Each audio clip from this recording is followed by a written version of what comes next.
Are we in a housing bubble that's going to crash? Secondly, where are housing prices today and where are things headed to for the rest of the year? And finally, let's talk about affordability here on Callie's Corner.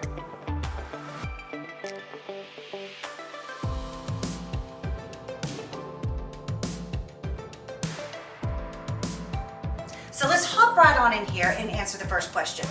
Why we are not headed for a housing bubble. Take a look at this graphic right here. This shows the values going all the way back to World War II. And if you think about it, the reason why we go back so far is that was the start of the modern day housing boom here in this country. The GIs were coming back from the war, and that GI Bill provided for education. It provided for them to go out and buy a home. And ever since then, up until today, there's only been one time in this country where we saw homes significantly lose value. And that was back in 2008. So back in 2008, we saw homes lose significant value really for two reasons. And the first reason was the loose lending standards. You think about it. You didn't have to have a job, no income, no verification, and we all know how that ended up. The second reason was the cash out refinances. People took all the equity that they could possibly take out of their home, cashed it out, went and bought jet skis, went on vacation, and basically financed the lifestyle that they could not afford. And that ended poorly. So let's recap here. Apply for a loan that you don't have to qualify for, and then take all the equity out that you can and go do frivolous stuff. And that's what ended up in 2008 when we saw the homes lose value. So it's important as we set up this conversation that we understand that's the one time in all of our history that we saw homes lose significant value in this country, all the way back, as we pointed out, from World War II. Now, the other question that sort of plays into this crash question is everything coming out of the past 2 years in COVID. And that's forbearance. Remember the tool given to those who, to kind of help weather the storm, if you would, in paying their housing payments.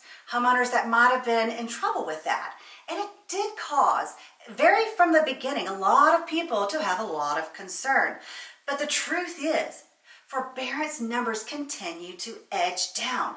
And as of the most recent data that we had back in April of this year, 690,000 loans were still in forbearance, but that was well below where we started back in May of 2020. So what's happening with those coming out of forbearance, and how is this all going to shake out? Well, as I mentioned back in the beginning, there was a lot of question marks on how things were going to happen. But every day we're getting a clearer picture. Those that have come out of forbearance as of March 31st of this year, well, let's take a look at that clear picture. 37% over here in the green area were paid in full. Now, 44.6%, those that are in the blue area, they went through some kind of workout with their bank. Either it was a modification, a rate term finance, or a deferral. Basically, they just tacked it on to the back. But the thing is, 4 out of every 5 people either went through a modification or paid it off in full, and there were no issues. And that's a very, very positive sign. Now, there are 18% that are still in some sort of trouble, and we don't know what that is. Maybe they have no loss mitigation plan, or they're already into that loss mitigation. But the bottom line is, here's the deal. People have options today. And if you've been negatively impacted or affected by the pandemic, and you sell your home today with the appreciation we have seen over the last couple of years, guys, even pay a commission, you're still going to come out on top and be able to put money in your pocket. And that's the message we need to get out to everyone who might be in this situation. So the two things here, understanding why we had the crisis back in 2008, and then understanding the current piece of forbearance is critically important in understanding why we are not headed for that crash. And foreclosures, they have been at an all-time low. Now, over the last couple of years, certainly there has been a moratorium in place, and the federal government has stepped in and said, look, we are not going to process these foreclosures during this pandemic. But those are coming back.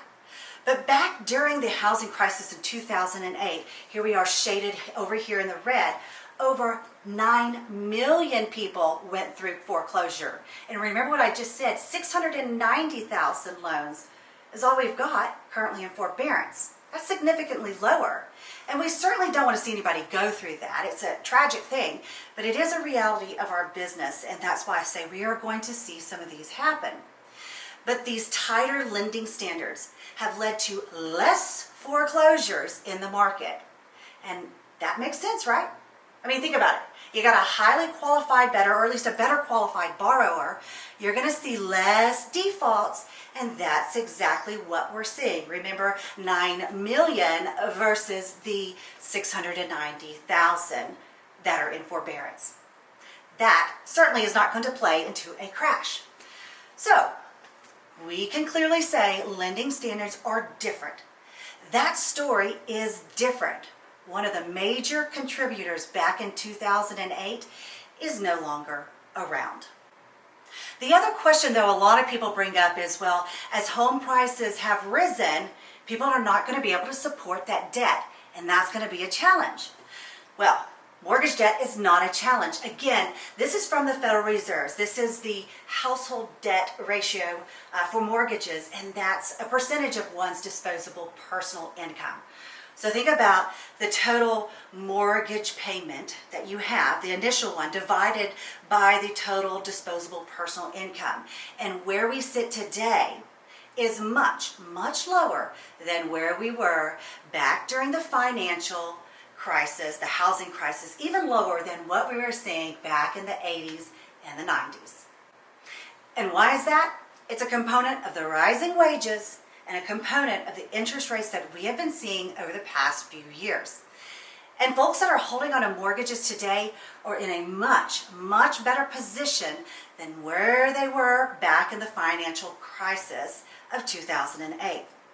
And I think there's a lesson that people took away coming out of that crisis, that they don't want to do this again. We're going to probably pay more down payment on our mortgage payment. We're not going to be pulling out of that, all the equity out of our home and doing frivolous stuff with that. We are in a much better position today.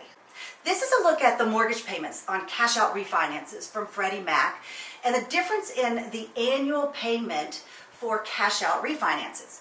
So you think about the previous payment and then the new payment after the cash out refinance on an annualized basis. And what we can see is back in 2006, 2007, 2008, $3,000 or $4,000 difference in the original mortgage payment to that what somebody's jumping up to after the cash out refinance.